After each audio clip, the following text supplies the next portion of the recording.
I'm joined now by Musab Hassan Youssef. He's the author of Son of Hamas, and he joins us live. You know, your father was a founding member of Hamas, and you were groomed to take a leadership position. Eventually, you converted to Christianity, rejected their political and military objectives. Why did you do that? Well, for the simple reasons that we see right now in Gaza, that Hamas does not care about the lives of Palestinians, does not care about the lives of Israelis or Americans. They don't care about their own lives. They consider dying for the sake of their ideology a way of worship. And how can you continue in that society? Okay. I'll ask you the same question I asked my last guest. Can you coexist with someone whose mission is your destruction? Well, Hamas is not seeking coexistence and compromise. Hamas is seeking conquest and taking over. And by the way, Israel, the destruction of the state of Israel is not Hamas' final destination.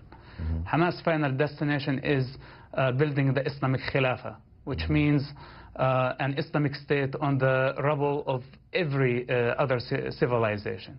These are the ultimate goals of the movement. Musab, you say in your book that Hamas targets civilians as a tool of war. Tell us about the Hamas that you know from growing up in the West Bank. Well, in the mosques, Hamas taught us that without shedding innocent blood for the sake of the ideology, we won't be able to build an Islamic state. They were preparing us from the age as young as 5 years old. This is the ideology that Hamas was feeding us.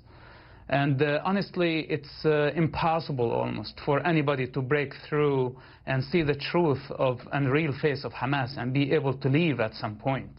As you see in my case, I had to lose everything just to say no to Hamas. And today when I look at the children of Gaza and I know what they are fed, I know that they have no choice. Musab, thank you. Appreciate you joining us. Next time we'll spend a little